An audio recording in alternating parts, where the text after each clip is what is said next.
It is 6:30. Go ahead and call the meeting to order. Start with the pledge of allegiance.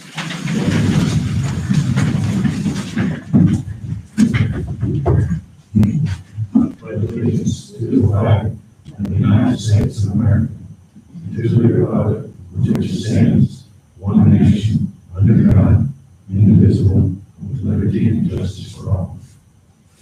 Texas flag. On the Texas flag, I pledge allegiance to thee, Texas, one state, under God, one indivisible.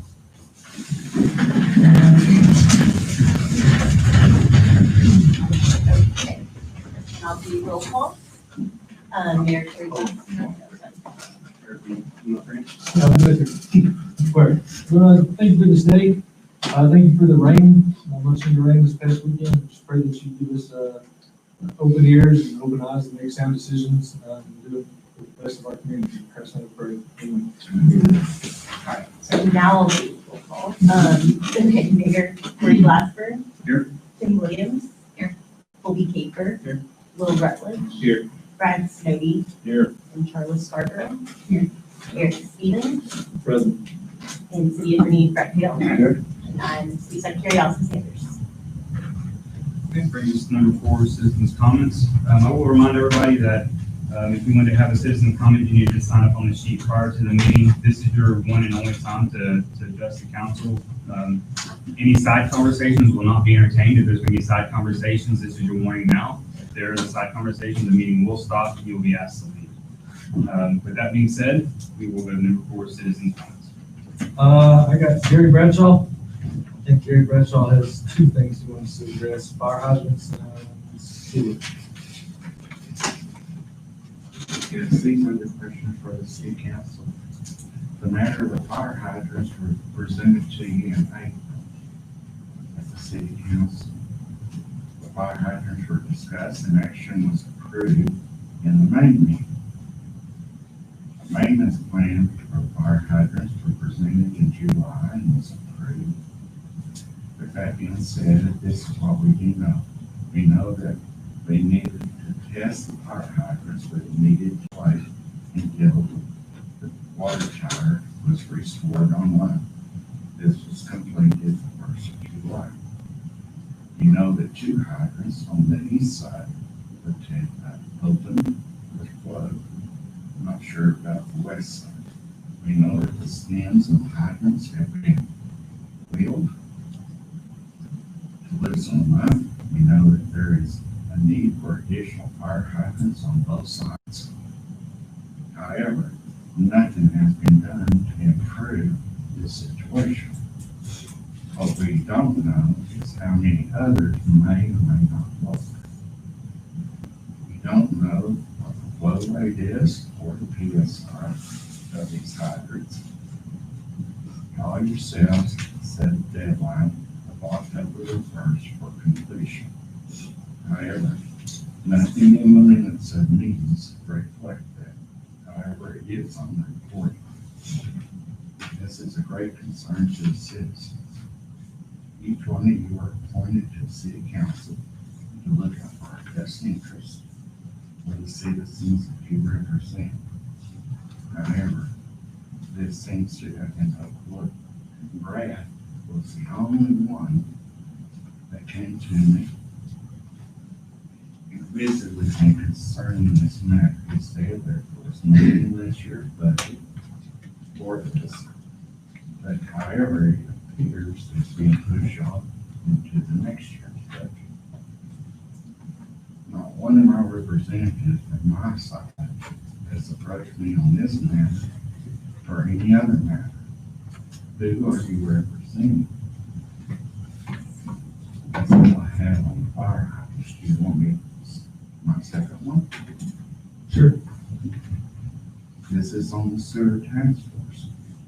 I've listened to it. I don't come up here, but I do listen to it. And through the whole task force meetings, I am not saying Sam at any of these meetings. I thought with his knowledge and years of service and supervisor of the water sewer of Lakeside, that his input was very great. I don't have a problem having my second tank service. However, being placed on the homeowners before the city has taken the necessary measures to show that the green paint lids are above ground level, waterproof seals, and the tanks have been inspected for leakage. This is the city's responsibility to the homeowners. I know for myself that I have problems with the red light coming on all the time. After a heavy rain, I had one star come out, got my septic tanks out because I wasn't sure when the last time they worked. But this didn't resolve the problem. And the red light still continues staying out. I looked into buying a riser myself, and they were about $500-600. But the city did come out with a riser on for me and sealed it around my green paint, and that light has never come on since, even the last two heavy rains haven't come on. And I feel that will reduce your I-9 if those green paints were raised up. Again, I feel like doing the green paint is what needs to be done first. And then you'll have some degree of knowledge if solids are getting into the green tank. If at that point solids are getting into it, then address it with the homeowner to take appropriate measures. I've even heard stories that some of the green paint bottles have had hose punched in the drainage. How can you pass an ordinance when you don't know the cost? To me, it sounds like a volunteer. You gotta pass it before you know what's in it. Everything I've read about septic systems, it recommends every 3 to 5 years they need to be pumped. What will the rotation be? How are you going to do it? A through M the first year, and then N through Z the second. And I recommend that you go there for 4 years, split the difference between 3 and 5. But I do think septic tanks cleanup should be just like you do the backflow notification in your sprinkler systems. You send out a notification, then it's time for you to get your tanks done. But I do feel like before you pass this burden on to the citizens, because you don't know if this is going to take care of it, take care of the city system. Because it took care of mine, even though I did septic tanks. And you do have 703,000 supposedly in this that would take care of everybody's and not immediately place a burden on the citizens. And then I found back in January the 19th of 2019, I was discussing the same thing.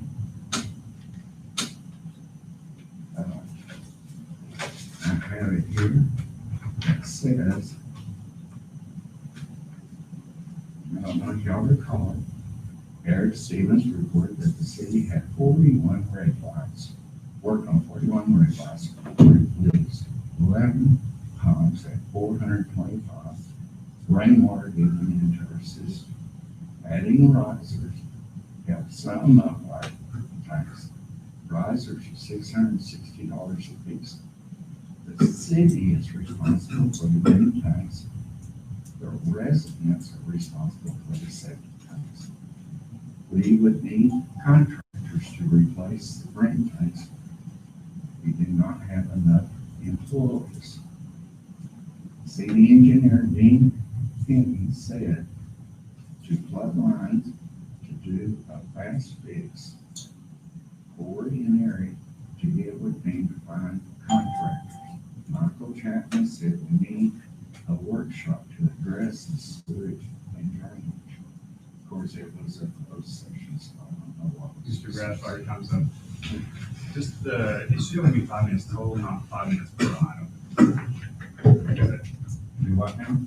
I'll just let him know that it's 5 minutes total talk time, not 5 minutes per Well, on item. your deal, it says what on the agenda, one item, it doesn't say time votes.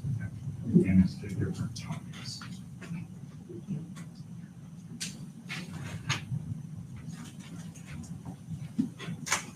Next up, we have Mr. Mike Kennedy.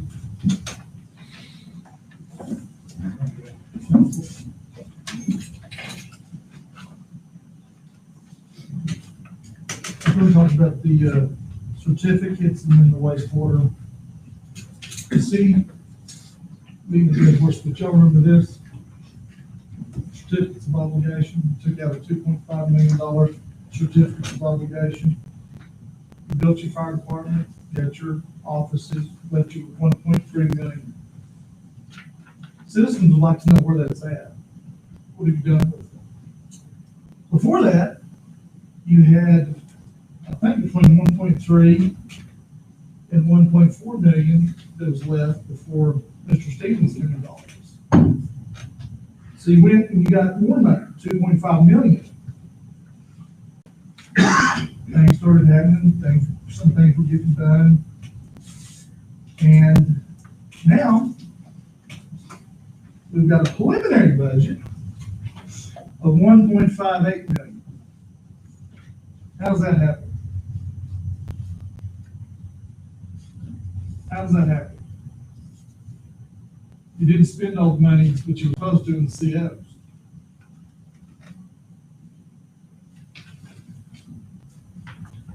Then you're expecting the citizens to tap on a little $17 fee or $18 fee for 2 years.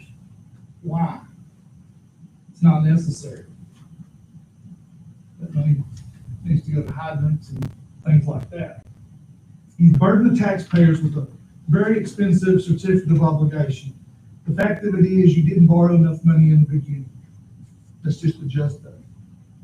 Now you're trying to do multiple certificate of obligation things, and there's just not enough money. Where is the money? Where's part of the 1.3, the 1.4?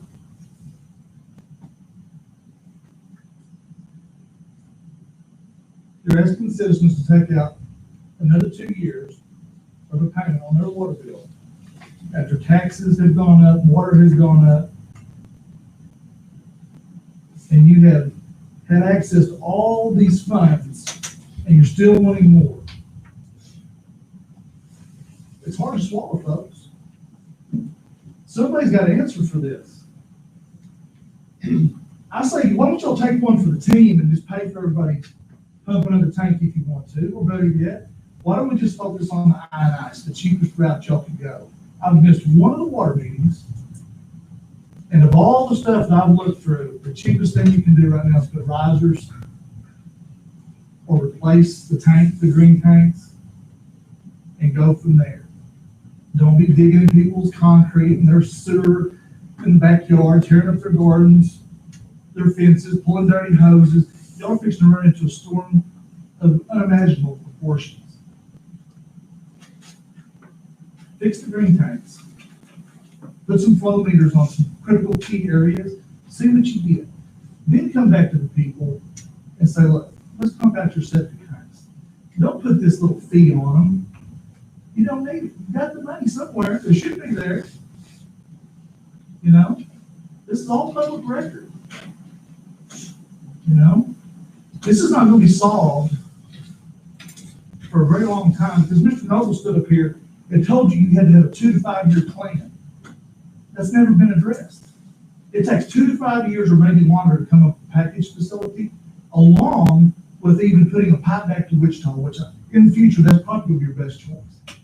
Don't put the burden of future things on that lagoon. Get rid of it. Be done with it. Put the pipe in the ground and work out a contract for Wichita Falls that you can get them over the head with. Go hire you some Philadelphia water. Don't be buying filters and media and pumps and sensors in 20 years that you're going to have to start replacing. You got to think about the money. Start saving money for when that happens. When I first mentioned that, I didn't take it to go back to the city and have them tell you no, just to take a hit. I wanted you to go back to City of Wichita Falls so you could say, they said no to us again. That's when you go get TCQ involved, you go get your lawyers involved, and you say, look, we want to go back to Wichita, but they're going to hit us over the head with it. We don't want that. We want to put the pipe back to Wichita, be done with the lagoon like the state wants you to. and eventually will. So, y'all have some very difficult decisions. The sewer task force, they work, but I think they've got it reversed. I don't need to be, Your time's up. thank you. Next up, we have Mr. Mike Murphy, who will address the park bathrooms.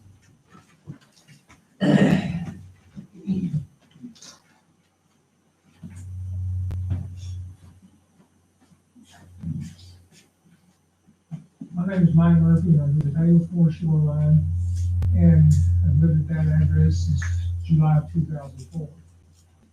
I think it was 2 months ago, I had an agenda before the city council to request that the park bathrooms be open during the day so that people using the park would be able to use the bathroom if they needed to do so. At that meeting, my request was turned down by the council. That I did not hear what I thought was a good reason to keep the bathrooms locked. After that meeting, I discussed with the city administrator what I could do to get my request granted. He suggested bring me some names of people who also want the bathrooms open. You should have that list in front of you. I think there's 33 or 34 people on it. I will add that no one I have asked if I could use his or her name on this list rejected my request. I had nobody tell me, no one tell me no. They all want the park bathrooms open during the day. If the park bathrooms can be open for community events, birthday parties, and other events, and other life events, certainly the bathrooms should be open to our citizens for they and their families to use while they're using the playground, walking trail, playing fields, having a picnic, etc. Their property taxes do pay for the cost of the upkeep and operation of the park and the park buildings. Some people on the list have asked me, what is the status on opening the bathrooms? Hopefully, after tonight, I can tell them the bathrooms will be open this week. Keeping our citizens locked out of the bathrooms or saying they can just go home and use the bathroom is not a solution. Thank you for your time. And the last I have Mr. Steve Holloway. Thank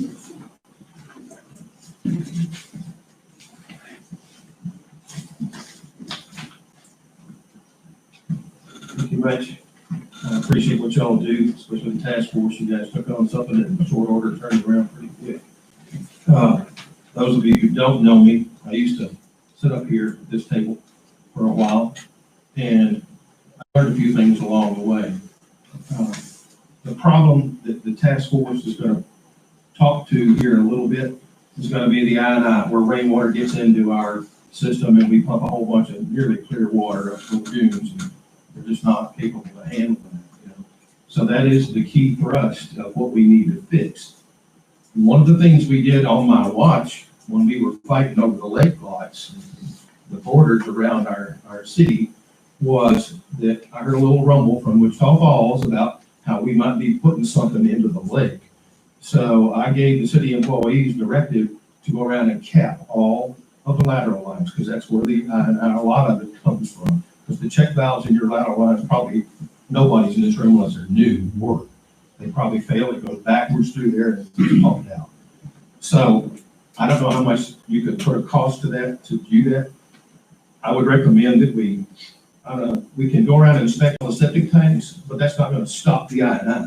The thing that's gonna stop the I&I is to cap those lateral lines and do that. I don't know if we have the manpower now. We have at least one more city employee now than we did on my watch. We got almost all the lake lots capped. I think there might have been one or two slipping cracks, but we did it in a very short order, like 9 months, maybe a year, that got done. So I would recommend that you guys think about that. Stop the I&I. TSEC is not bugging us right now because we're meeting standards for what we are putting up there and what's processing with it in the final outcome.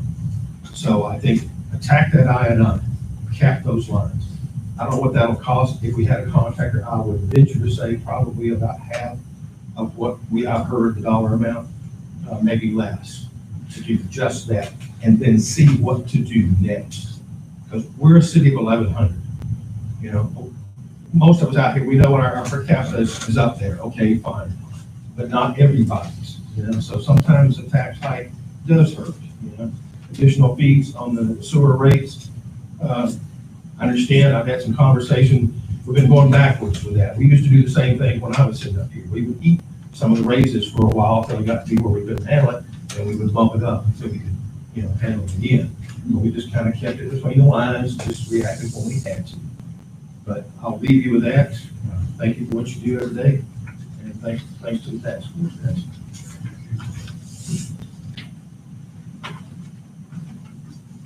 That's all, just comments we have. Number 5, items of community. Lonnie, I'll let you go first, bud. All right. So July was busy. We had 8 EMS calls, 7 motor vehicle accidents, and 6 fires. 21 calls per month. That's pretty busy for us. We are starting a new truck maintenance program next month. This is something Eric and I talked about, and John and Jose. They're working together, but the checklist will be done monthly, cover mechanical, electrical, inventory of the truck, and also cover cleanliness of the truck, both inside and out, rather than like that. We also took over the flag program from Donald Stevens. You know, he put the flags out, kind of beautify the neighborhood, the community. We're gonna take that over, and turn it into a fundraiser, and see if we can't get some more PPE and keep up with the masses right now. Fish Fry fundraiser going, going extremely well. We think we'll sell close to 400 tickets. The 300 tickets not cost us anything. They'll do those for free. Anything over 300 will cost about $4 a plate. Saturday the 15th, we still the street corner there. We made a ton of money. I mean, like, may not do the garage sale no more. That's how much money we made. Just in 4 hours. I gave y'all a sheet of paper, the procedures we're gonna have for the protocols for the fundraiser. I emailed it to Judge Jackson. He liked it, said go home, let's do it. But he also said things will change any minute. So we gotta keep up with the governor's mandates, all that good stuff. And John Streetsky put us in for a grant for the community foundation. We asked for 14,000, they gave us 7. We're not gonna complain a bit about that. We'll throw some money with it and get 3 new sets of gear, 4 new sets of gear with that money. That's all I have. Thanks. I don't have any, but the only updates I have, the pavement contractor should be moving in next week to start the pavement repairs that we budgeted or approved 2 months ago. Sewer task force continues to knock things out. I mean, I'm blown away by the stuff they've accomplished in the short amount of time we've been here. They've gone above and beyond. These guys signed up for it. They've been put on the chopping block on a lot of things. They've still stood the test of time. And every one of those guys in the sewer task force are all members of the community, and they have the community's best interest at heart. So kudos. I know Larry's here, and Scott's here. Kudos to all y'all for putting your necks on the line, standing up, and really taking. I mean, it's a hard thing that we have to make a tough decision, and we're not going to be able to please everybody. I wish there was a way that says, hey, every citizen in Lakeside City is going to be pleased with this decision, but there's not. And so you're always going to have somebody not get their feelings hurt, something. But kudos to y'all for doing that. I know Scott has a presentation for us later and proposal for us. About the only other thing, y'all did ask me to go ahead and purchase 2 fire hydrants with the money that was set aside in the budget. Those have been purchased. Dean, the city engineer, has been tasked with the job of telling us where to go with these, where we need them, where to put them, and stuff like that. I would say keep in mind, Dean is a as-needed basis city engineer. He's not full-time for us. He's only there as we need him, and so it's one of those things, we give him a task. We're not his only city. He has other jobs and other things too that this firm takes care of. He's been pretty busy with the sewer and everything else. And in regards to the sewer and Dean, this is something that he's been dealing with ever since he's been here. And so looking at all options when we come to a decision. It's not just weighing on one thing. He's looking at all options, trying to make the best possible decision for the city as a whole.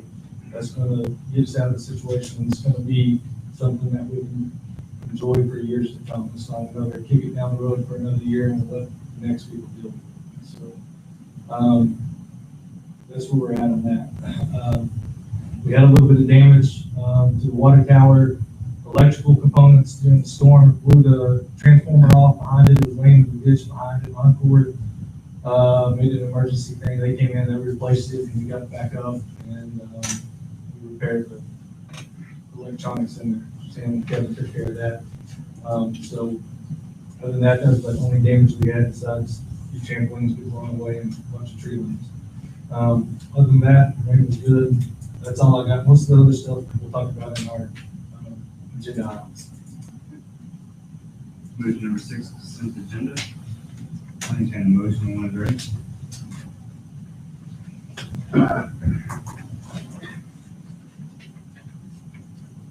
Motion to consent agenda. Karen makes a motion, is there a second? Ms. Williams seconds. The discussion between council. All those in favor say aye. Opposed say no. Motion passes. Brings us to number 7, regular agenda items. I think there's going to be, we have moved one. Yeah, Dawn with the appraisal districts here, she's listed as 7E. 7E, discussion and consideration on proposed tax rate for 2020. I asked that we move that up so she can be here, and if y'all have any questions, ask her, and then we go on to the next one. Okay? Any problem with that, council? If not, we'll go and entertain it. So this is discussion consideration on the proposed tax rate for next year, 2020. You can see that Don's giving us the proposed, this was sent out to us. We put this on our website, on our homepage, made an announcement about it. Don, if you have anything, I'll let you sort of go from there. So this is something new from now on. Anytime, once I do tax rate calculations, they are now all on the county website. If you don't know that website, call my office and I'll get it to you. It's just if you pull up Archer County, it's there under financial transparency. All the worksheets for every entity I calculate for are on there. This notice has to go by law. This notice as of next year is going to have to be on all that. So I've already got everybody up to that part. I do have 2 small cities that don't have websites, so they go on my county website. All the county is on there. Your INS rate went down due to the increase in value. The M&O rate is now not at 8%, it is at 3.5% by law. There is something in the law that allows for disasters, but I don't think anybody saw COVID coming. So what the intention of the law was to change it from 8% to keep those entities from raising the tax rate too high, too fast. So the intent of the law is 3.5. That's where I suggest you do it. When you do the proposed rate, my suggestion is always propose it at the 3.5%. You can always go to the effective.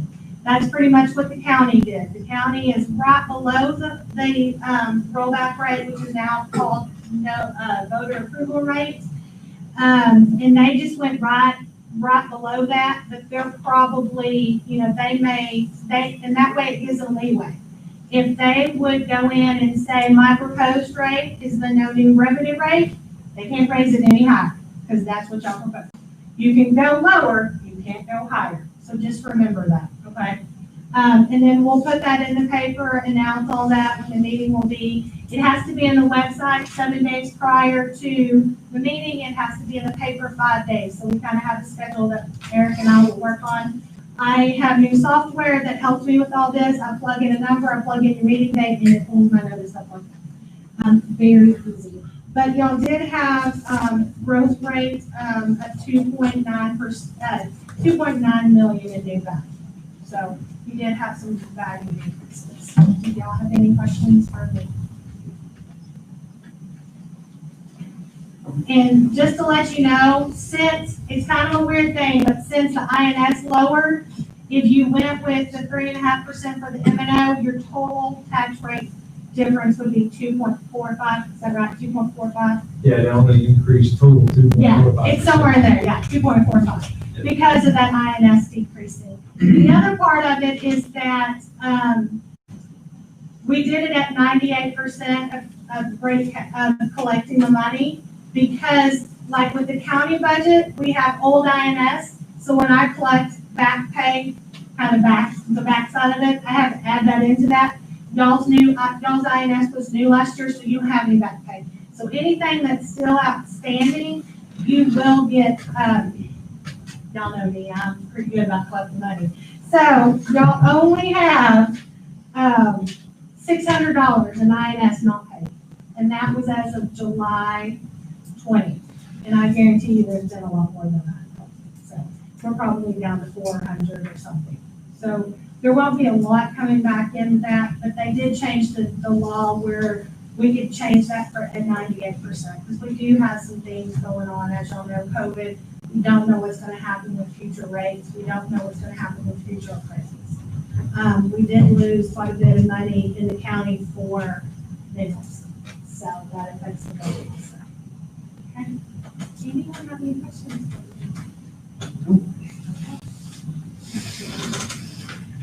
Eric, will you send that to me? Yes, ma'am. Okay. One more. That sounds great. All right, y'all have a good Thank night. you. Thank you.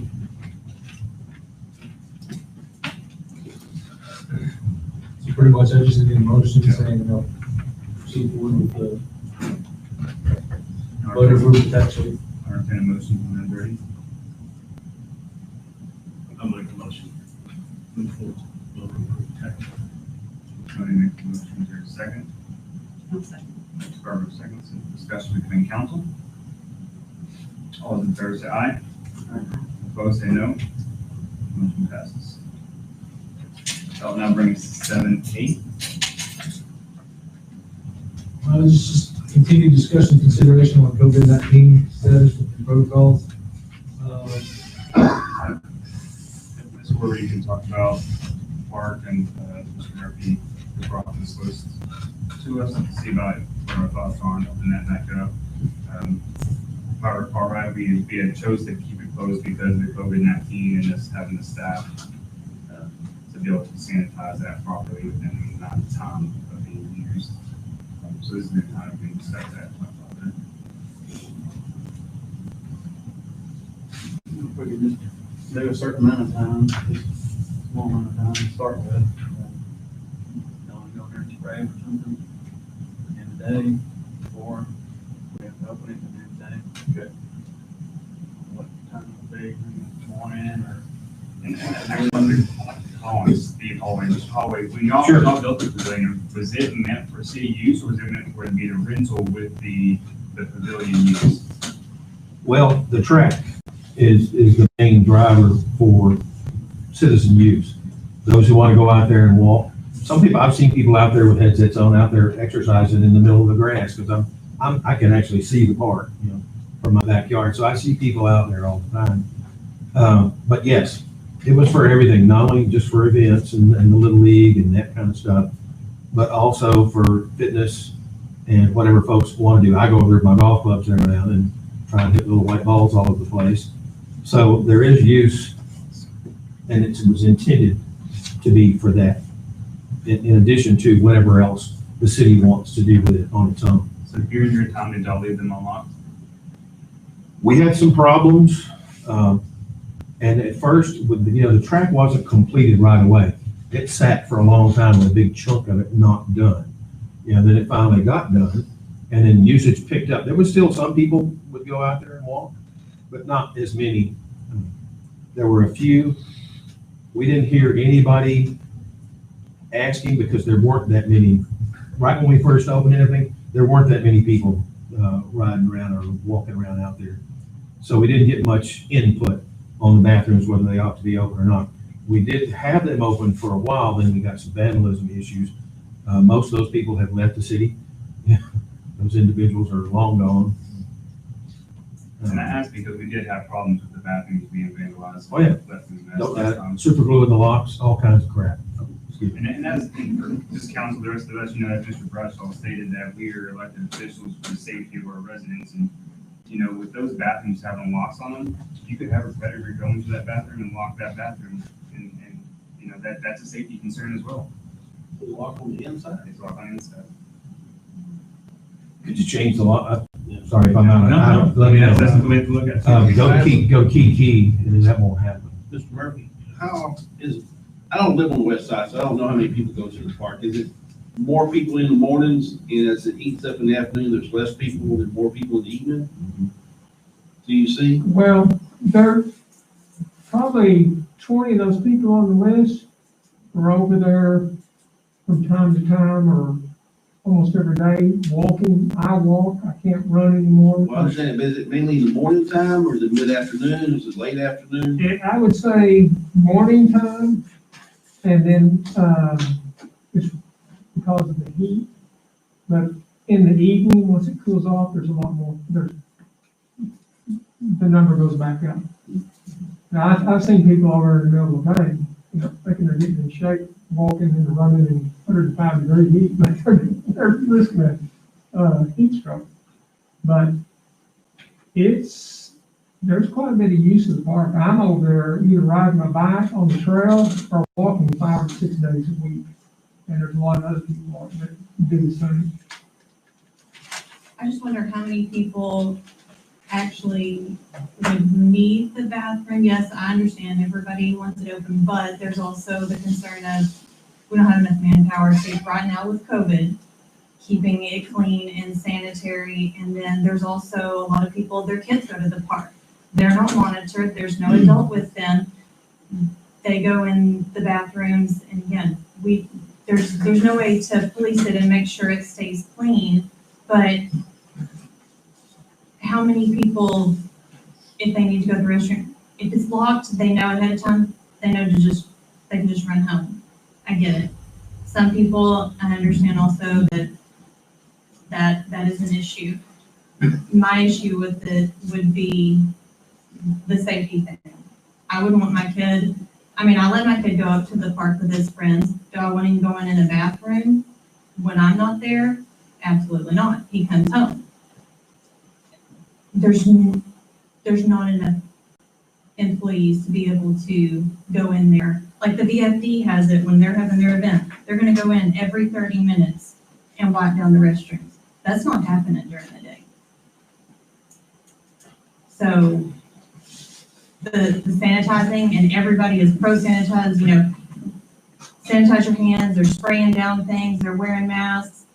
You're outside at the park, 9 times out of 10, you're probably not wearing a mask. Is everybody gonna sanitize or wash their hands after they use the bathroom? Probably not. That's my concern for it, is there's not a way right now to keep it clean and safe with everything that's going on. Do we have rewritten the ball fields in the evening time? Just gotta read that. I need to know the answer on that if you want me to. Originally, the thing was a $25 non-refundable deposit for a key to the bathroom for the kids to use. And so, but if y'all choose not to open them, then I'm not opposed to opening them in the morning time, and then closing them at noon, and then in the evening, if they went to the ball field, reopen the ball field, because they're paying for it. Okay. But that would be my recommendation, open it in the morning, close it in noon, that way, I would venture to say this time of year, majority of your walkers or runners or bicycle riders, majority would be there in the morning time. What do you do on weekends? Good question. Because what is the minimum overtime that we pay somebody for on weekends? the minimum overtime. 2 hours? 2 hours? That's 4 hours a day?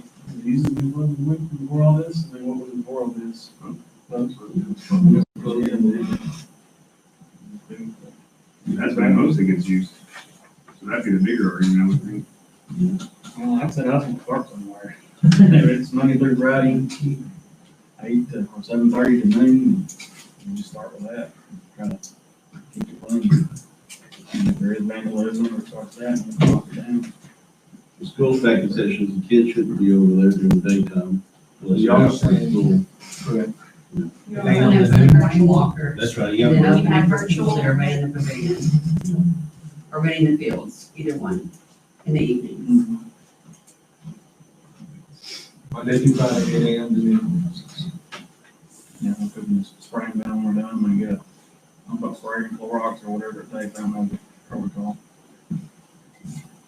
I would also ask council that we divide this list up and that we go approach each of these people, just to let them know what our decision is done. And so we can also explain what's been going on. So if one of these residents are on your side, ask them to divvy that up, we can be very transparent, let them know what our decision is and why we kept it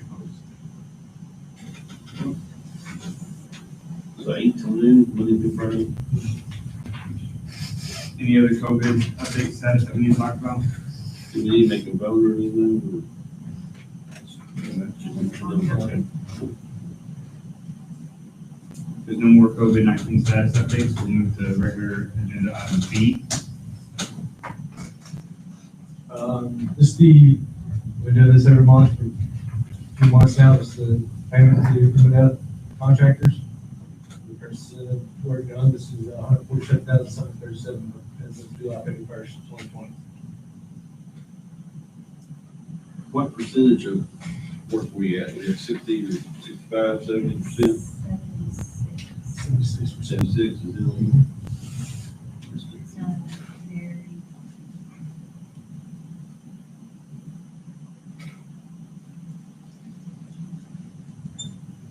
Oh, it's on On the sheet top, okay. I make a motion to pay Ms. Livingston. Mr. Rutledge makes the motion. Do you have a second? Second. Mr. Gabriel seconds it. Discussion between council. I'll add, once we make this payment, this will bring it to, we paid a total of $907,000, a little over $907, the balance of $342. We signed a guaranteed maximum price of 1.25, so we're set at that 1.25, and there is a performance payment bond on all of this. That was one of the main reasons the cost was what it was. And so, we're still projected to hit 1st of November, move in, as long as everything keeps coming along. No holdups and supplies or anything like that.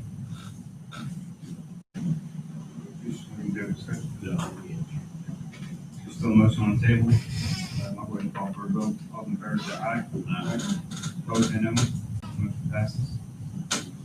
Brings us to the regular agenda item C. This is the action on the audit fee proposal from Edgen Parkman Fleming. Every year, we pay this every year. They come in and they do a very extensive audit report. Mike comes in, he came in, he made the presentation. This year, the fee is $10,500. And you'll see that that increased $1,500 from $9,000 last year due to the to incorporate the one-time additional cost of the change in account code structure due to the new accounting software, the new INS taxes, and construction of the new city hall facility. After 2019, 2020, we anticipate additional fees to be eliminated. Go back down to the 9,000.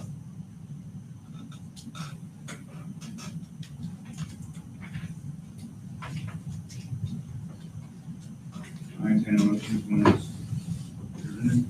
Make a motion to pay $10,500 audit fee. Mr. Gabriel makes the motion. Is there a second? One second. Ms. Williams seconds it. Discussion between council. All those in favor say aye. Aye. Opposed, say no. Motion passes. Brings us to regular agenda item B. This is just the announcement of the Archer County Appraisal District's budget for fiscal year 2020, 2021. They asked us to make this public at our meeting, and then they also proposed saying they will hold a public hearing on September the 1st, 2020, at 5 p.m. at Archer County Annex Room 112. There's no motion needed on this. This is just to bring awareness for the Archer County Appraisal District's budget. It's all posted on their website. So Any discussion between council? What was the date on that? So that was September. September the 1st, at 5 p.m.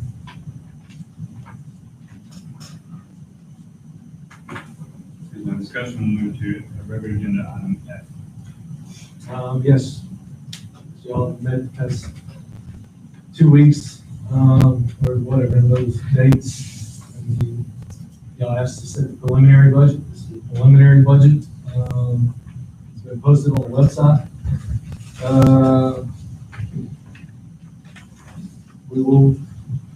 We posted a notice, we'll be holding a budget and tax rate hearing for the 2020-2021 on Thursday, September the 3rd at 6:30 p.m. right here at this very building to hear the public's input on it. So this is the preliminary budget has been posted.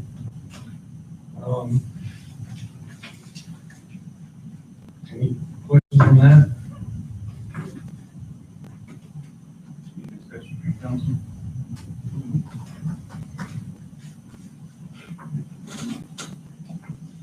We move to regular agenda item G.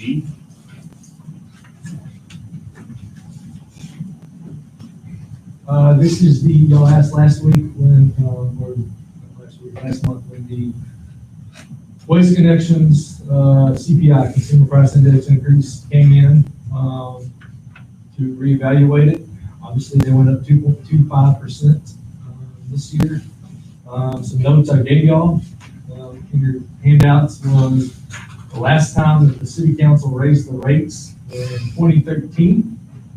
You were paying a regular rate of $20 in 2013, and they increased that rate in 2013 by $2.75 for the baseline. Since 2013 to now, the total rate increase that y'all have absorbed is 11.4%. Everyone's changed the rates. Just a little back cost. It costs the city $110,000 a year to pay for this fee. It's what we paid last year.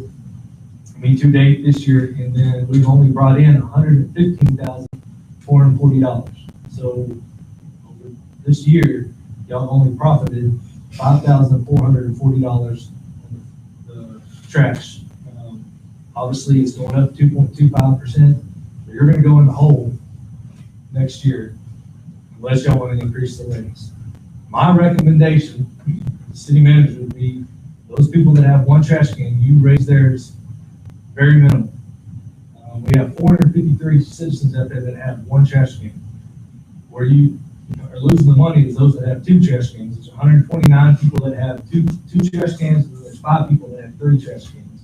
That's where your rate is. You're losing money. You're not charging but $2 extra, I think is what it is, to have 2 trash cans, when they're charging us an additional $5.52 per trash can. So my recommendation is right now, those that have one trash can are paying $24.51. You increase it to $25, which would bring 49 cents up a month for one trash can. You increase it $3.06 for 2 trash cans, and you increase it an additional $2.57 for 3 trash cans. From what I found out, some people come in and sign up for service, they see how cheap it is to have an additional trash can. They have an additional trash can, it's 129 homes, 131, 134 total. If you had the 5 that had 3 trash cans, and that's where you're losing the money right now. Now, this rate that I'm recommending is not going to be one that can go another 7 years as it was in 2013 when they increased it $2.75. If y'all want to increase it more, that's y'all's decision, y'all's discussion or something. I just wanted to make sure that y'all were aware of that if we don't increase the rates, we're showing it as a loss this year. Trash cans. Open it to the recommended rate, you'll profit about $1,200. Which you gotta think, the big thing is how much damage do they cause to our streets every year? Is it worth the $5,000 that you made this year to deal with? I mean, we had a storm Sunday night, some trash cans got blown over, wheels got broke. Don has to go out there and switch out those trash cans. So there's a little bit of labor there. We do have to take in a little bit of Allison's labor when people call, and we got to hear the complaints and stuff like that too. So that'd be my recommendation is where do y'all see profit margin? What do y'all want to get out of the service you're providing? What would you guess for the percentage increase by the company over the last 5 years? So, like I said, since 2013 to 2020, the total increase is 11.04% that they've gone up on us. So they've not adjusted the rate since 2013. And that's not, there's no change in service, like everything has stayed the same, they still do the. No, where you go to the account right now, we're not getting a surcharge fuel on this diesel based upon the, they have a little fuel rate that is put out across the state. As long as diesel doesn't go up above $2.80, I think is what ours is set at, we don't get a fuel charge. As soon as it goes up, which it has before in the past, gone up to $2.85, stuff like that, then they start charging us that extra fuel cost and everything. As long as fuel stays, this is banking sort of that the fuel is going to stay the same, not increase. With that contract we're in, we don't have no bargaining power with the extra. No, believe me, I would love to come back. It's a frustrating thing because they are pretty much the monopoly of holding the city. I think $5 can, an extra, one extra can, when they move up 3 feet, I think that's a little high in my opinion. And we definitely can bring them back and argue it if they want to come down or whatever, but that is y'all's choice. Now, this consumer price index increase that they've gone up on us every year, something that's been in our contract ever since we started with them. They're allowed to go based off the consumer price index for that house. Almost $8,000 a month is what we were paying on fuel costs. They came in and said, oh, that contract that y'all had was an old one. They refigured it to where now there's, as long as it doesn't go above $2.80 diesel fuel margin, we're not charging fuel. Yeah, I'd like to see, you call them and see what they do about that. Because they do have a little bit of competition out there now. We're not able to get it right now. Or about that. Okay. So call them, see if they'll come at the next meeting and pull your case. Or if you just talk to Okay. So if I talk to them and they are not willing to come down or anything like that, then. When you don't come up there, it's time to fuck them on. I mean, I don't want to talk to them, but I mean, Eric, you did the same thing, tell them that's. I'm just ready, y'all hear it from them, then come to me. But y'all want me to do this, we fine. So we don't know what on the agenda is. Okay. All council good with that? Okay. Brings us to regular agenda item 8.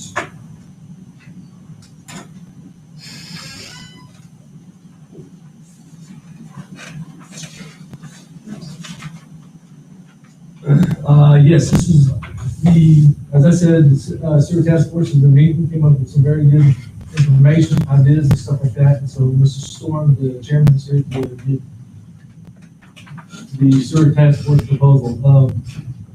Scott, I'm totally fine you staying in your seat, I know. Stand. Before you get started, I just want to say, Scott, thank you for your time and also all the members of the sewer task force. Y'all have met a lot. A lot of YouTube videos, if you want to get caught up, you can get a good 8-hour day in that one. But take your time, look at it, and we definitely appreciate your time and all your members' time as well. We came up with a two-pronged approach that we feel will satisfy the major majority of people. And the first prong of it is that the council come up with a 90-day, 120-day, whatever you come up with, to allow people to have their tanks inspected by a certified PCQ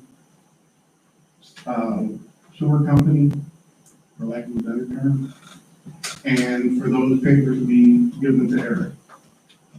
If they're not done in that time period, then they will go on into what you would probably call a pool, and it will be a monthly fee that will be fronted by either the bond money or however you maneuver the funds.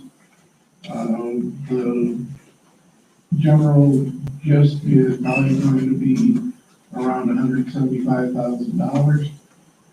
And then those people that are on it will deplete that down to a zero balance, and then it will go away and be revisited by the committee.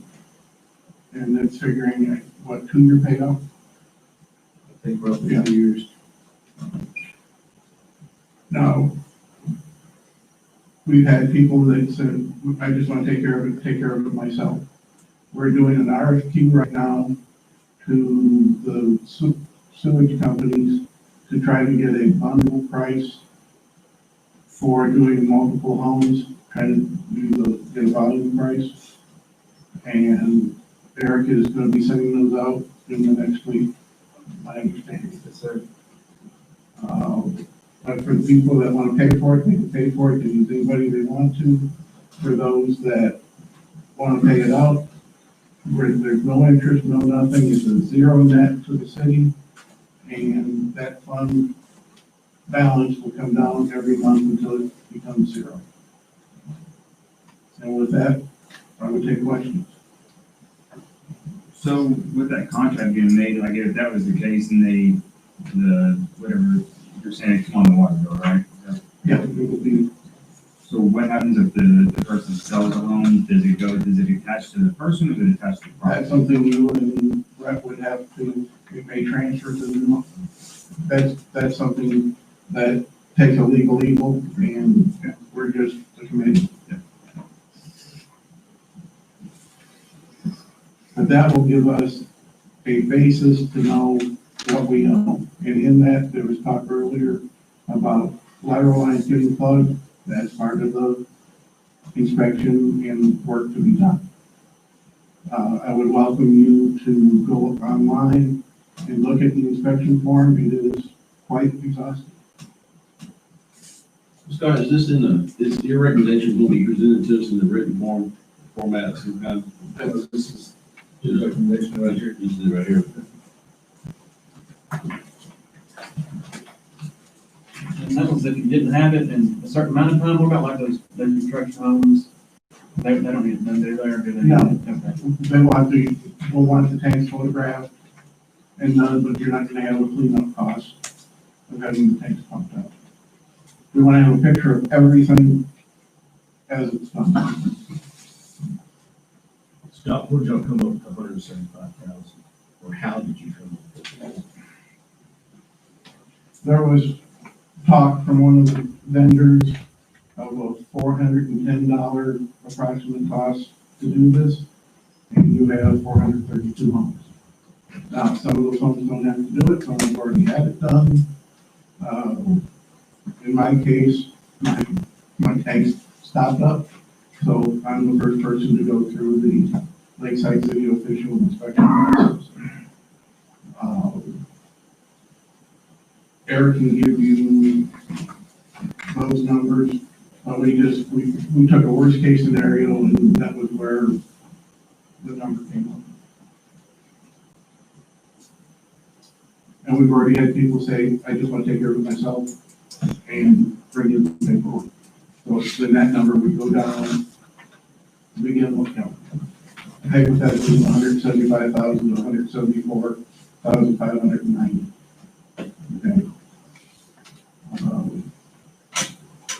And we feel that's a good use of the money. It will take care of I&I issues, it will give us the baseline. And where the talk is to sludge the tanks in 18 months, which will tell us how much sewage each house is putting in, and then we can adjust the program accordingly after 24 months. The estimate of 410, what all does that include? That's the pump out inspection with the pictures.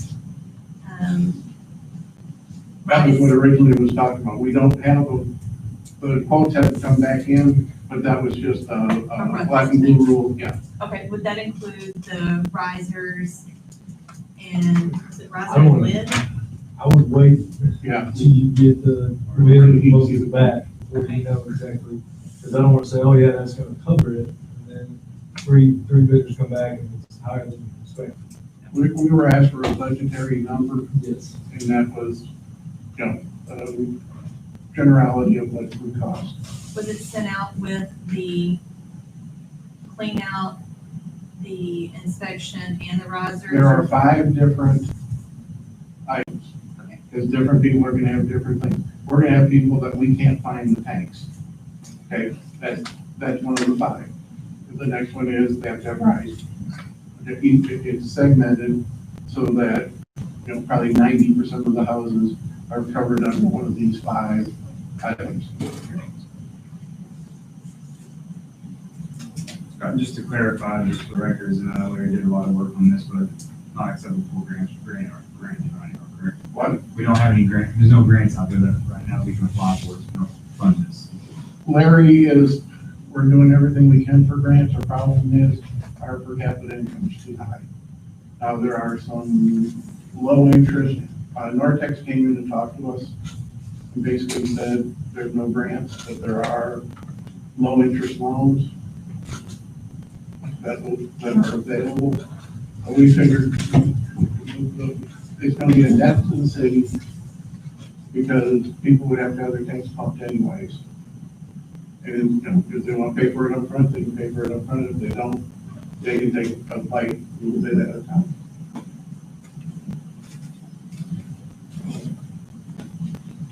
Eric, these green tanks that Mr. Kennedy brought up, how many out there now? I mean, I'm not looking for a solid number. Is there still quite a few of them out there that have been underwater? Yeah, that are in bad shape, or what'd you say? Yeah, bad shape, or you could put an extension or riser. Yeah, and we've spent quite a bit in part of the next, the agenda item sort of addresses all that. I don't know if you want to roll it all into one or how you want to do it. Just so you know, so spending what we have this year, we have roughly spent to date $169,000 on our sewer system alone. At $25 flat sewer rate, at 432, you're projected right now, we brought in 127,000 revenue. So if you put those two monies together, we spent 169,000, we've only brought in 127.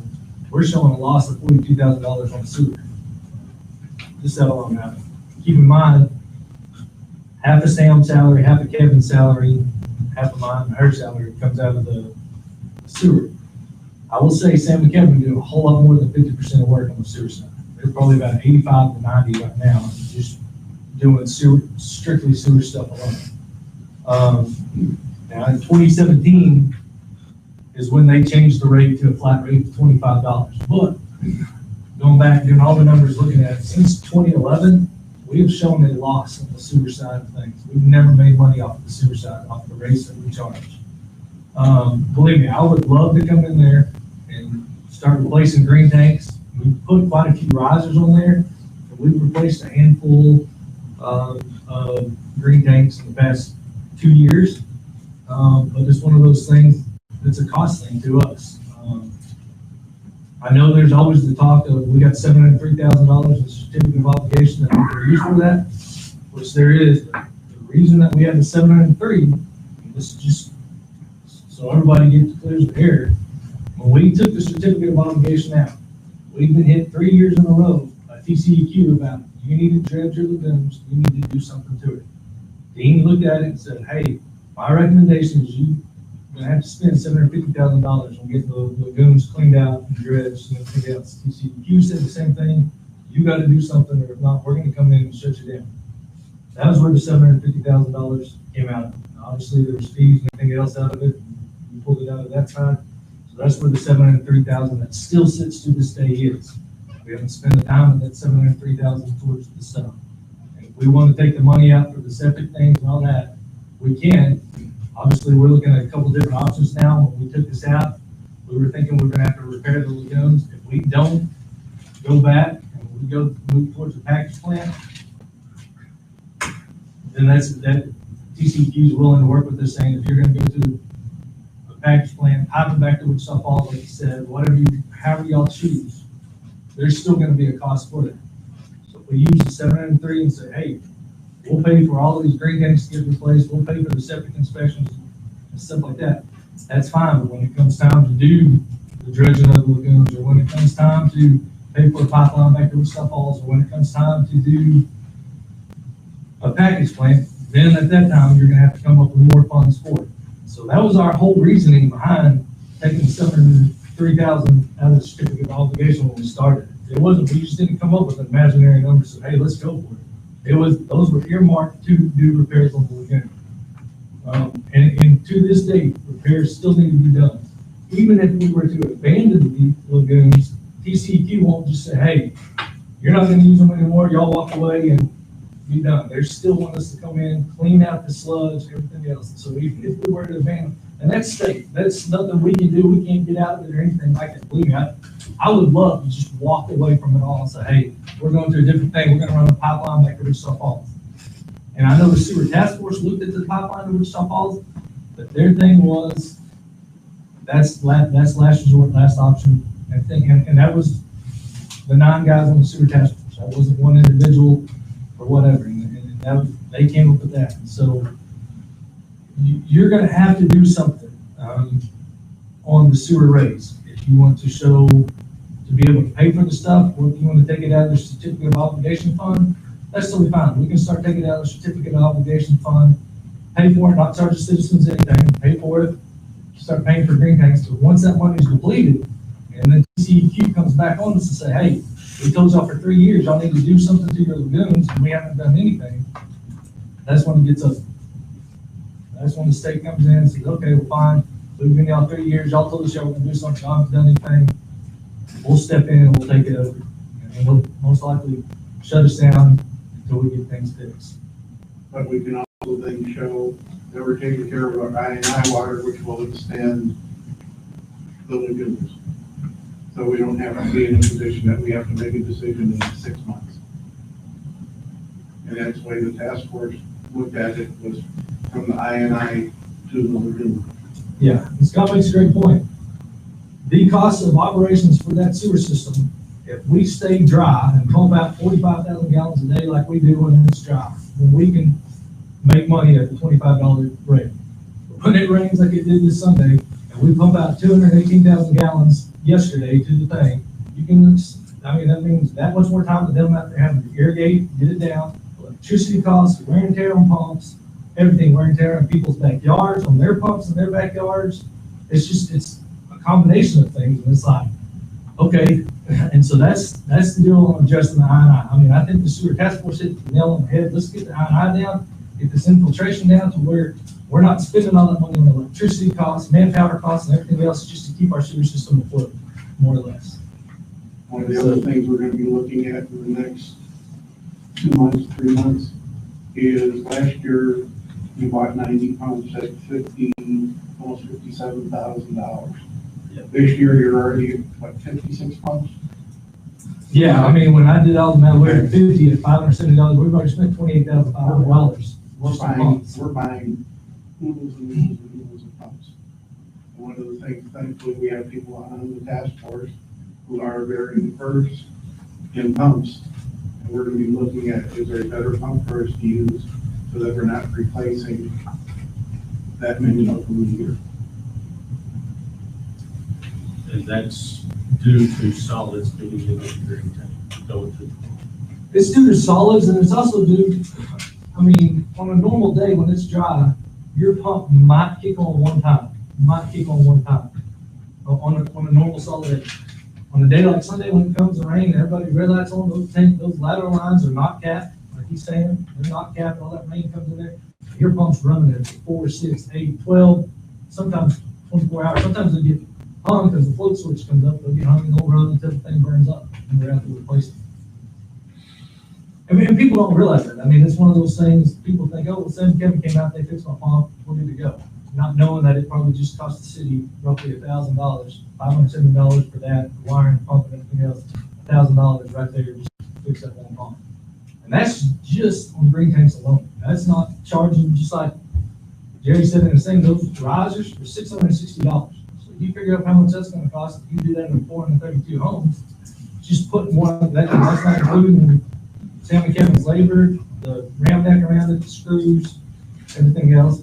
The other frustrating thing is it'd be great if every one of these green tanks in people's backyard were all the same size. But you get out there, some of them are 31.5, other ones are 33 inches, other ones are 36 inches. And so now you're having to go out there and measure every one of these and custom order a lid for every one of them. And then over the years, they've got warped, they're oval shaped. I mean, believe me, it's a logistic nightmare to figure out, hey, how do we fix this? And if the solution was easy, I'm all ears. I'm all ears. If that's all it took, to come out there, buy 432, 33-inch round risers and put them on, believe me, that would be super easy, but it's not. And Sam and Kevin, kudos to them because they put up with it all. There's so much stuff. I mean, people just expect the thing to work. And believe me, they're at their wits' end on some of this stuff, and it's getting frustrating. It really is. Everybody thinks it's just, oh, let me pay my $25 a month, and let me show up, and everything's gonna be perfect. And I don't want y'all to increase the rates, which is fine. That's y'all's decision on how to do it. I guess good inspections and they could document what size of lid it would need and all that. Yeah, and that's, I know Mr. Bradshaw brought up, every 3 to 5 years. You ask experts now, it's 3 to 5 years, depends on how big a tank you have and how many people are living in your house.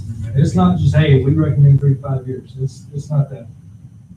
My tank would have to be pumped out a whole lot more than Jerry Bradshaw's. I have 4 people living in my house, and my tank is 500 gallons. If he's one person and he's a 1,000-gallon tank, believe me, mine needs to be pumped out quite a bit more often than that. So is it fair to me not to say, well, fine, I'm not gonna pump it every year, I wanna only pump it every 4 years, what the city recommends, let everything, all my stuff dump over there and burn up the tank and make the city pay for it all, and then go from there. I mean, it's, yeah. And that's part of the inspection. Part of the inspection is to come in, look at these people's tanks, drain them down, look at them, see how big a capacity of tank there really is, and then 2, try to find out how many people are living in their home. Obviously, Jerry's going to need a pump for every 5 years. I totally agree with Jerry on one person living in a house and you got a big tank. But there's people in there that have 8 people in their homes, still paying the $25 thing and using more sewer than anybody ever can imagine. So you got to figure that out. The riser made all the difference. Yeah, you're exactly right. Believe me, the riser, and We so, don't I mean, tell them we need risers, correct? yeah, I mean, the risers going in the backyard is, you understand, some of these we go into, and Jerry was one where we just bolted on there, the lip came up was fine and everything else. There's other ones we go in that some people hit up the lawnmower and there's no lip to where we can bolt it to and nothing we can do. I mean, we're not in the fiberglass repair business here, and so it's literally, we then look at it as needed, worst case scenario, do we need to dig up the whole thing, put the new concrete on it, which we've done that on a few of them. And all this will be part of this inspection. Well, you will get a baseline out of the inspection saying, Not saying, Would you provide them with the inspection reports? yeah, yeah, it's fixing to be on the website. But if the inspection report comes in and tells us, hey, this is your worst case, here's the home that has the worst problem of I&I. You should start here and address this home, and then we start working our way down. Some homes are gonna come in and be like, hey, you don't need to worry about this home, leave this home alone, go on. But we don't have any of that information, but believe me, it's like Sam said the other day, I mean, if he knew all this information and had it all, he'd be worth a lot more than what we're paying him right now. Scott, did you feel like you got everything you needed? Did y'all have a need for Sam to be at the meetings? We will in the future, it's been discussed with the committee. But there were all the other issues you got, you like. Yeah, the information flow has been wonderful, and we've been truly transparent. Oliver knows, Shan knows everything we have for pickup at the meeting. It's a tough thing. We're paying for times that things weren't done, and we're trying to look at it from what can we do. You know, you've got $700,000, and when it's gone, it's gone.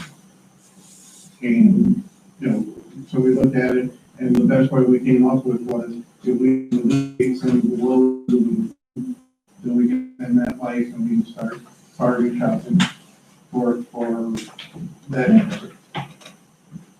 So it's my understanding that the city, the sewer task force is going to continue to meet on every Oh, yes, basis. yes. This is just a small phase, correct? Right. I mean, these people really want to take care of the the bids will come back. I'm gonna release them tomorrow. Dean's looked over them and approved them. We were just wanting to make sure y'all were okay with it, and then when we get them back, we would take bids.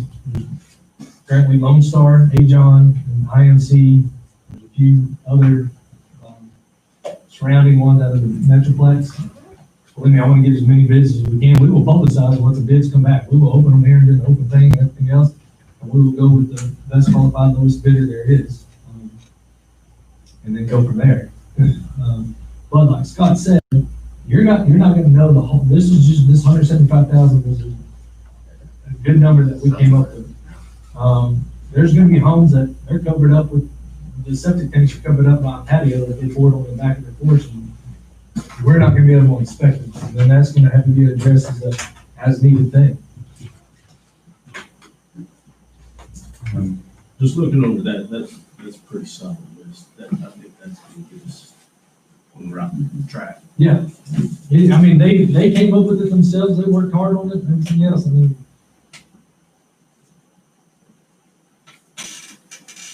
So what did say, the past rain was 218,000 gallons? We pumped out, yesterday, we pumped out 218,000 gallons. Like 45, 47,000. 5 times. Yeah, so, I mean, you can imagine that, how much, I mean, that's now lift station pumps, having to pump that much out, that's that much more wear and tear and stuff.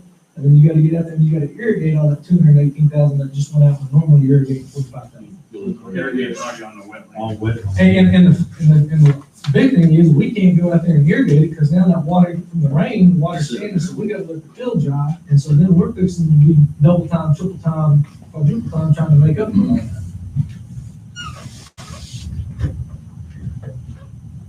I mean, this was brought up in the public, I mean, this didn't happen overnight. This is just something that's sort of been pushed down the road, and we'll deal with it later, and to where it's now came to a problem as either we deal with it, or we're gonna continue to see a loss, and then that's where the big problem comes in. Nortex talked about a city that was in the same shape as we are. The TCEQ came in, when they got done with it, was $8 million. So we're trying to do things and show TCEQ our intent is to get this and this and this and this, and do it as we can afford to, so that Big Brother doesn't come in and drop the boom on us. And didn't it take them like 3 years to get that fixed? Yeah. And $8 million? And to the people in the audience online, watch the meetings, because you will get a side of this. I mean, I came into it, and I have learned so much in the last 2 months, and I've learned so much from the people on the board, because we've got everything. We've got plumbers, we've got ex-councilmen in the 80s, so we know the history of what was, I mean, everybody on the board. Larry is doing the financials. Everybody has an expertise, and it is just wonderful to sit back and watch these people and watch the horsepower, because the answers that they come up with are industry-based, not somebody else. And as they said at the last meeting, we live in Lakeside City, so we're going to be spending the money too. So we want to make sure that we're being very frugal with what's being spent. I agree. It's definitely something that don't take somebody else's word for it. All the videos are out there, and absolutely go watch them. I've been to almost every single meeting. I had to miss 2 because my kid had something, but I watched it the next morning, and there is so much information out there that inform yourself and make sure you know what's going on. And if you don't, ask questions, by all means. And I will leave it with this. Something that the council needs to understand is how many businesses, how many industries are represented with the citizens in Lakeside City. You've got somebody who has done everything that would ever need to be done from a professional basis. And this is, I think, the first committee that we've had. And to see the people that came up for it, I just applaud them. I guess Dean not here. No, he's not. What are his overall thoughts based on the recommendations from the task force? Dean's always been 100% gotta address the INRs. If not, just like you said, you're gonna have to pay him extra dollars to design a plant extra big that we don't need except for when it rains. And that's the way TCP, they look at all your records and see how much you're pumping out, what's coming in. They'll be like, okay, well, you could get by with 75,000 gallon a day pump, plant. What your INI is, situation is, you need to design one 3 times that size. to handle it. Dean's always said, address that INI. You're not gonna solve it completely, never will you solve it, but if you can get it down to where, if we can get it down to where when it rains, we're only pumping out 100 to 150, not 218, that would be a miracle on itself.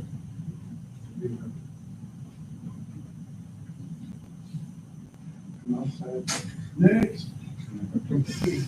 I think it's definitely going to be something we want to get. I'd be interested in bid out. It looks like the windows come back, make sure Dean's available during that time, so just be able to know all the information. And now we're ready to go from the search task force figure as well. So. Steve, I know you had a question, but I just can't open it up to a discussion. No, it's fine, it's fine. I think you do it. It was just a general thought. Yeah. So, anything from council, any more things that you would like to be brought up for? I just think we need to get those bids out first to see where we can start. I mean, start informing based on the recommendation, then we can go from there and tweak it or go forward. So that doesn't say on the cash rates, we're trying to just come off the budget. We never- I never went. Okay.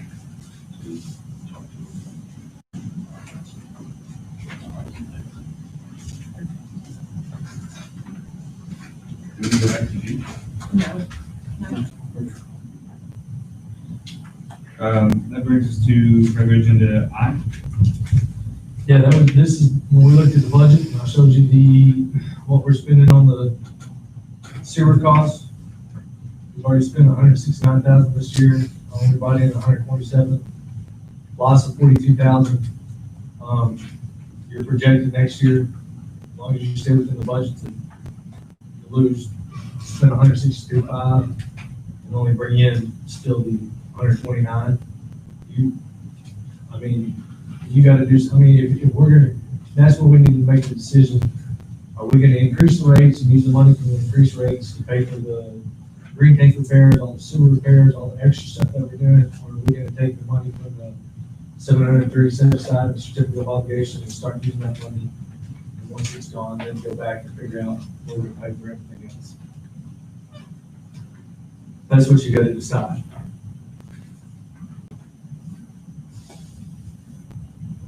So you raised it $5 this. Yeah, so right now, you Doesn't got even break even.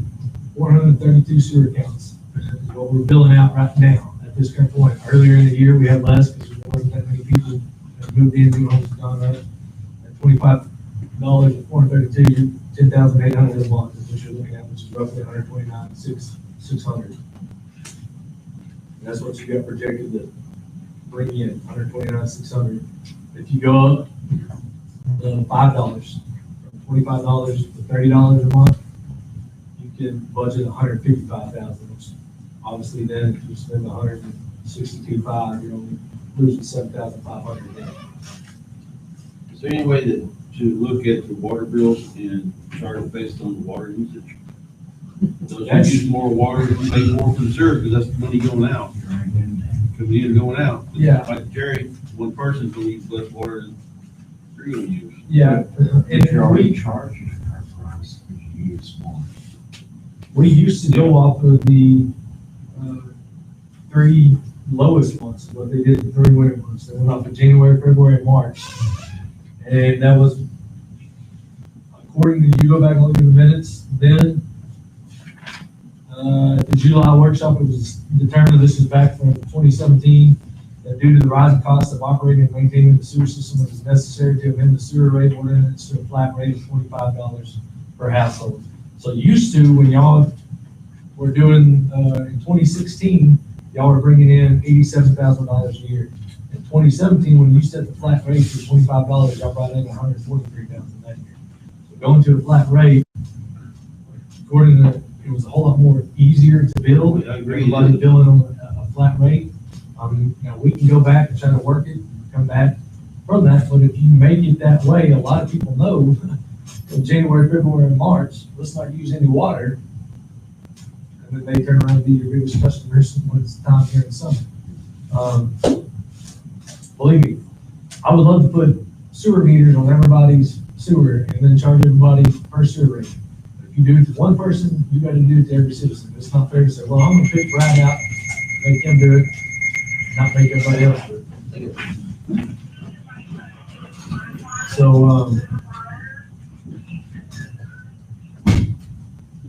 and then the cost of putting the sewer meter, we just got away from manual reading water meters, put smart meters on. You're looking at $1,600 to $1,800 to put a smart sewer meter on. And that's hoping nobody gets solids in that sewer line and then clog that thing up. I mean, that's our thing.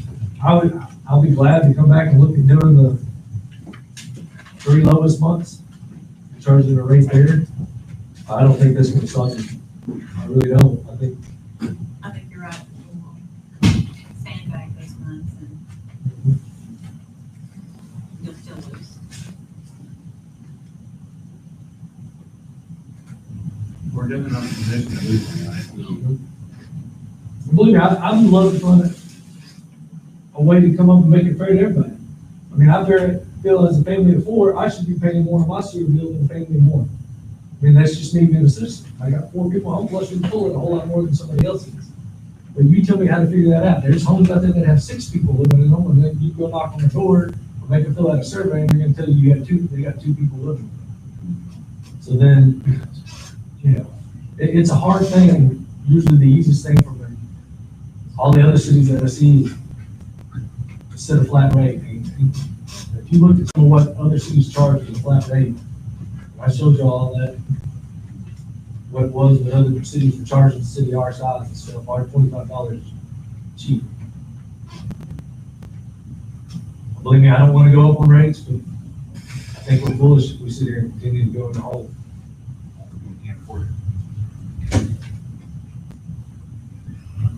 At $32, it'll be $165,888, so it'll be a break even.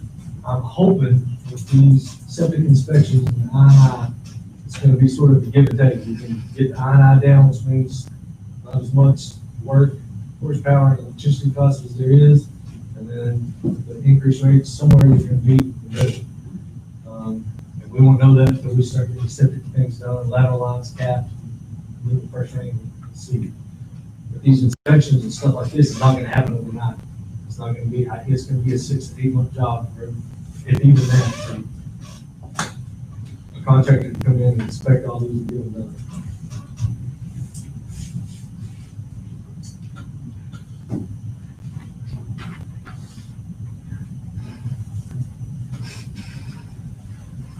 Any more discussion? Go to the numbers one time, so we're spending 162. So, yeah, right now you're projected to bring in $127,000 this year in sewer. $25 a month. You're spending almost $169,000. That's on the lift station, the lagoon, residents, chemicals, electric, and then half of Sam, Kevin, and our salary. That's half of it. Is that today or projected for? The net cost. So, I mean, if you did it real and you did Sam and Kevin's 80% of their salary, it'd be more than that. They were saying 50% right now. Because believe me, there's a lot more things out there that need to be done by our utility workers.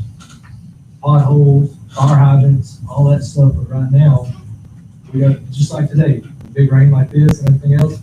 What do y'all think we're gonna be doing the next 3 to 4 days? Chasing our tails, trying to get the lagoon back down, fixing red lights and everything else. We could be fixing fire hydrants.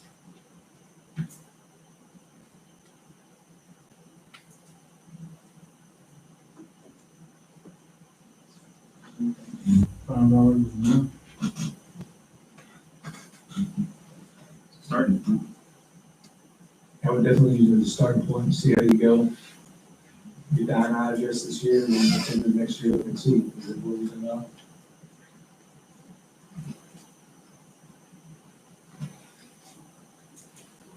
Any other discussion?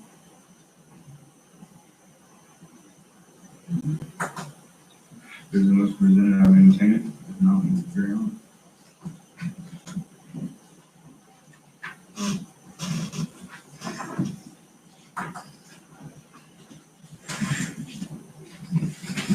I make a motion, we, raise the rate to $30.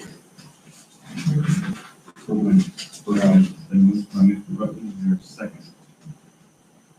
I'll say it. Tony seconds it. Discussion between council.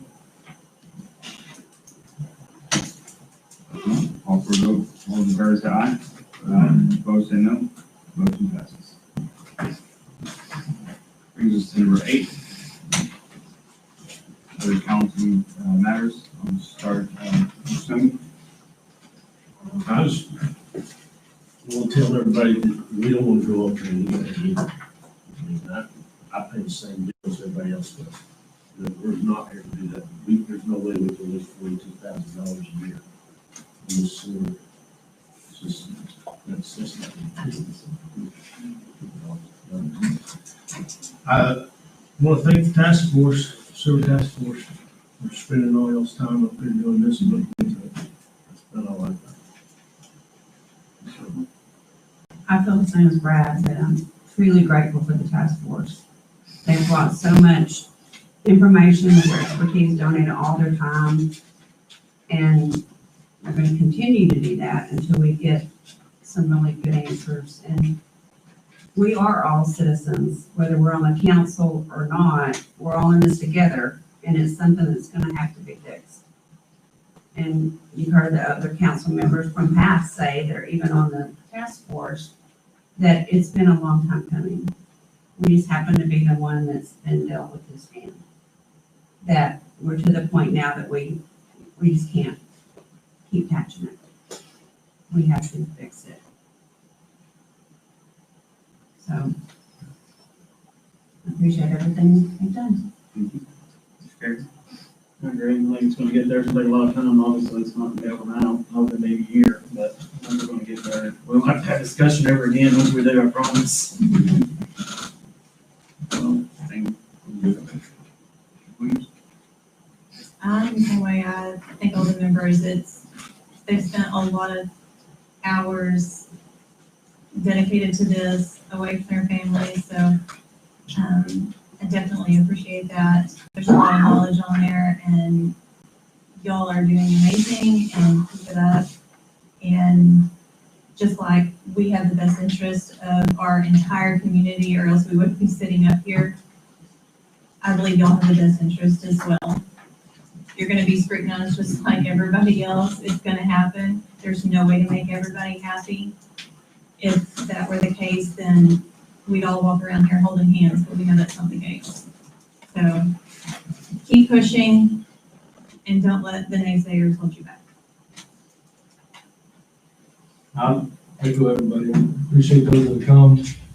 And I hope too that y'all as a council look and see what is the best way financially to absorb the burden that we're fixing to take on. And it's not an easy burden, it's a burden that can dealt. Believe me, I'm glad I don't have a vote in it, and that y'all vote on it. But it is a financial burden that y'all are gonna have to take on. And,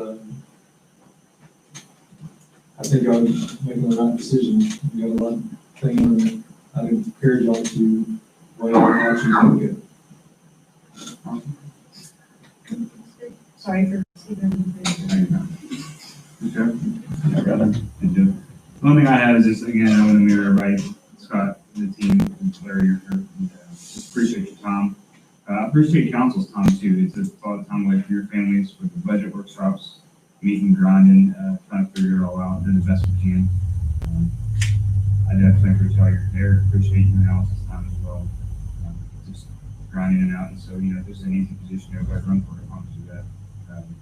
But it's what we do, and it's what we enjoy doing, and I think it's just anything we can do to give back to our community. So that's truly why we're up here.